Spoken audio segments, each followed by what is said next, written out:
बहुत आशीष दे। मैं परमेश्वर का वचन आपके साथ शेयर करना चाहती हूँ। नीति वचन 14:1 जो हमें बताती है, हर बुद्धिमान स्त्री अपने घर को बनाती है, परंतु मूढ़ स्त्री उसको अपने ही हाथों से ढा देती है।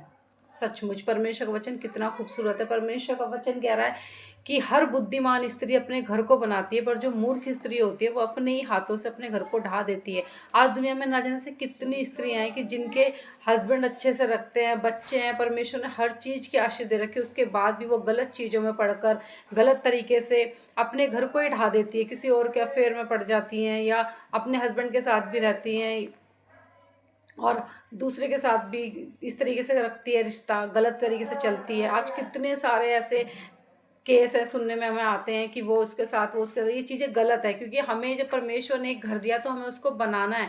घर बनाने का मतलब ये भी नहीं है कि आपके साथ मतलब आपके आपको सिर्फ अपने हस्बैंड अपने बच्चे का ध्यान रखना है, बाकी जो रिश्ते हैं उनका भी ध्यान रखना है। लेकिन ऐसा भी नहीं है कि अपने मतलब अपने घर को बनाने के चक्कर में आप बिल्कुल ही पिस रही हो, बिल्कुल ही मतलब बिल्कुल ही आपको वो कर दिया।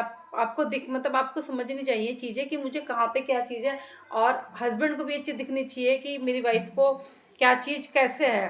क्योंकि ऐसा नहीं हो सकता कि अगर आपकी मतलब कि सास आपके साथ गलत करे जा रही है, नंद आपके साथ गलत करे जा रही है, आप उस चीज़ को बर्दाश्त करे जा रहे हो। क्योंकि घर सास नंद से नहीं बनता, घर बनता है पति से, उसके बच्चों से। उसको उसको घर बोलते हैं। क्योंकि परमेश्वर ने बोला है कि जब मनुष्य मनुष्य शादी के बाद अपने माता पिता को छोड़कर अपनी पत्नी के साथ मिला रहेगा। अगर आपका पति अच्छे से रहता, आपकी सारी चीज़ें अच्छे से हैं, सब चीज़ें परमेश्वर ने बढ़िया तरीके से दे रखी हैं, तो आपको परमेश्वर का भय मानते हुए, उसकी दुआ बंदगी करते हुए, उसके वचनों पे चलते, उसके वचनों का भय मानते हुए अपने घर को बनाकर रखना, उसे तोड़ना नहीं है। लेकिन आज के टाइम में कुछ आदमी ऐसे हैं, जो परिस्थितियाँ ऐसी हो जाती हैं कि परमेश्वर बुद्धि दे उनको भी, कि अपने आप से अपना घर तोड़ देते हैं। तो खुदा बाप सबका सबका न्यायी है।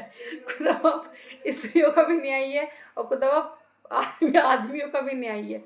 तो मतलब आप सोच रहे हो, मुझे हंसी आ रही, मुझे हंसी इस बात पे आ रही कि कुछ जेंट्स ऐसा करते हैं। कई जेंट्सों को भी मैंने देखा हुआ है जिन्हें अच्छी बीवी मिलने के बाद भी उनको नहीं समझ में आता, क्योंकि उनकी बुद्धि गलत तरीके से चलती है। अपने जीवन में परमेश्वर के वचन को फॉलो नहीं करता। घर हमेशा तभी टूटता है जब परमेश्वर के वचन का निरादर होता है। परमेश्वर के वचन को, जहां पर परमेश्वर के वचन तोड़ा जाता है वहां पर घर टूटता है। अब चाहे वो घर स्त्री की वजह से टूटे या जेंट्स की वजह से टूटे, लेकिन हमें, स्त्री हो या जेंट्स, हमें हमेशा घर बनाने की सोचनी चाहिए कि परमेश्वर ने हमें जो मसीह में बुलाया है वो हंसी के लिए नहीं बुलाया, कि परमेश्वर ठट्टों में नहीं उड़ाया जाता। तो विवाह को परमेश्वर ने सबसे आदर की बात रखी गई है। तभी परमेश्वर ने बोला है कि मनुष्य अपने माँ बाप से अलग होकर अपनी बीवी के साथ मिला रहेगा। इसलिए बीवी को भी एक